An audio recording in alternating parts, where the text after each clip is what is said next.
रात का सन्नाटा इतना गहरा था कि रामू के पैरों की आवाज आसपास धमाके की तरह गूंज रही थी। रामू जो पास के ही गांव रामपुर में जा रहा था, लेकिन रामू को रामपुर का रास्ता आज तक नहीं पता चला। वह रास्ते में जाता उसे अजीब लग रहा था।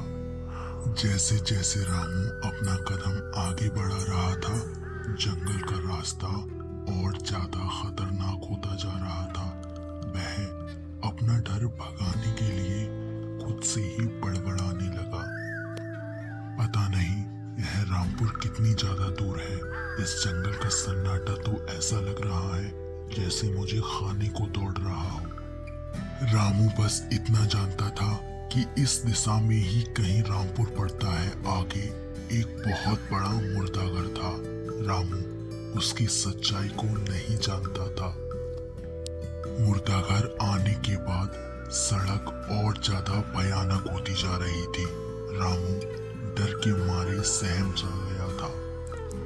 मुर्दाघर के 2 मील आगे चलने के बाद एक बस स्टैंड पड़ा करता था।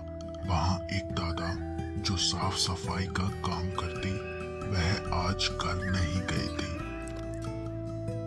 रामू बिना कुछ सोचे समझे उस दादा के पास गया और जाकर बोला, दादा, डरावनी आवाजों के साथ आप यहाँ क्या कर रहे हो?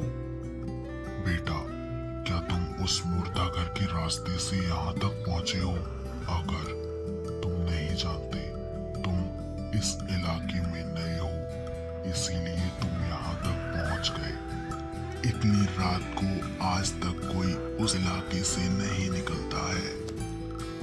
काका, तो क्या मैं रामपुर के रास्ते से आगे निकल आया हूँ? मुझे तो रामपुर जाना था।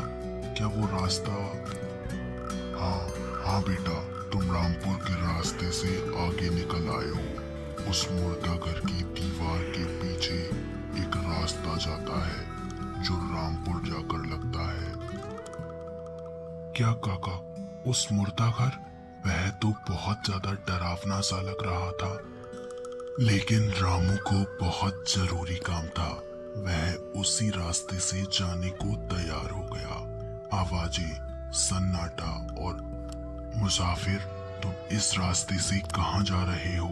लगता है तुम रामपुर के रास्ते के लिए निकले हो, लेकिन इतनी रात और यह मुर्दाघर तुम नहीं जानते। चले जाओ, नहीं तो बहुत ज्यादा पछताओगे। यह रास्ता तो सही है, लेकिन डरावना बहुत ज्यादा भयानक है। क्या आप कौन हो? आप यहाँ क्या करते हो और इस मुर्दाघर के सामने क्यों खड़े हो? अभी तो रात के लगभग 12 बज रहे हैं। मैं इस मुर्दाघर का चपरासी हूँ। मैं यहाँ पर रहता हूँ। मैं कहता हूँ तुम इस रास्ते से निकल जाओ। रामू को रामपुर पहुंचना बहुत ज्यादा जरूरी था। वह भयानक रास्ते से निकलने लगा। एक आदमी जो उसी के साथ जंगल से निकला था, रामू ने उसको देखा तो पूछा, इतनी जंगल के सन्नाटे में आप कहाँ से आ रहे हो? इतनी ज्यादा रात हो रही है, इस जंगल में डर नहीं लगता आपको? मैं पास के ही गांव का रहने वाला हूँ। आज शहर गया था, थोड़ा काम था, मधुपुर में ही रहता हूँ। रामू उसके साथ ही पीछे पीछे चलने लगा। वह थोड़ी देर चलने के बाद रामू से कहता है, क्या तुम आज मेरे यहाँ रुकना पसंद करोगे? अच्छा मुसाफिर, तुम यहाँ बैठो, मैं तुम्हारे लिए चाय लाता हूँ। अचानक एक बड़ी सी परछाई रामू के ऊपर से गुजरी। रामू तुरंत समझ गया यहाँ कुछ गलत होने वाला है। रामू भागने